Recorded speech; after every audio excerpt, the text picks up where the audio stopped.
Hi, this is Bruce Dickinson from Iron Maiden, and you're watching Heavy Consequence.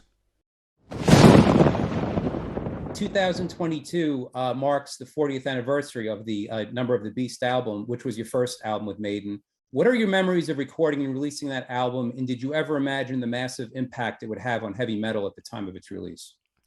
I'll answer the last question first. No, we had no idea how big it was going to be, how big the influence was. I think the last album, well, for me anyway, the last album that really was a big influence on me, before Number of the Beast, was when I was a kid. Probably it was probably Rainbow Rising.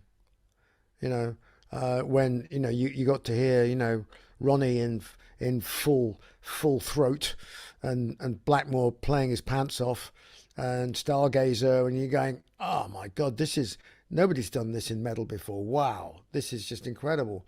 Here's somewhere to go. And then Ronnie joined Sabbath, and of course Heaven and Hell is another classic. So I think the Maiden, the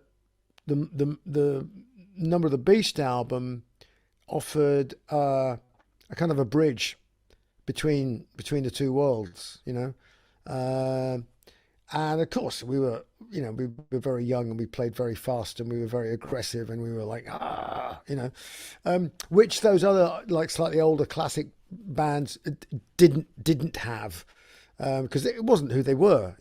But Maiden was a different animal. We were sort of fierce and snarling and snapping at everybody, and it was great.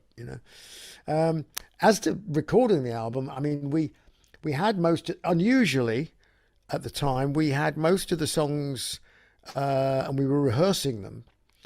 So we thought we had a fairly good idea of what they should sound like. Martin, the producer, Martin Birch, turned up for a couple of days at rehearsals and nodded his head and went, yeah, okay, fine. And then we started recording it. And actually, we were the last band to record at this particular studio, Morgan. And we were the last band to record on this ancient Kodak mixing desk, but no automatic faders, no computers, nothing, all on 24-track magnetic tape.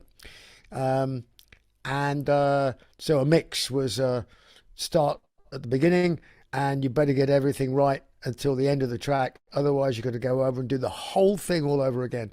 So there'd be like 3 or 4 pairs of hands all doing little moves on the faders at different times.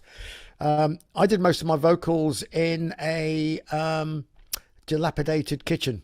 So it had been stripped out, and there was nothing in there except a load of wet plaster on the walls and me. To say there was a natural echo would be an understatement. So that was me in there. Yeah, it was a great experience. And there was a kind of a big party atmosphere throughout the whole thing. In fact, we actually made a wall of those, those 7-pint beer cans where you go, it's a party sevens, whatever they are, kegs. We actually had the entire wall of the control room was actually a pyramid of kegs of beer that we drunk during the proceedings. And we'd be up till 4 or 5 in the morning, just after we'd finished recording, listening back to what we'd recorded until basically the producer said, right, you need to go to bed because you've got to come back again and do this all again tomorrow. So there was a really great vibe, and we thought this feels special. And it was.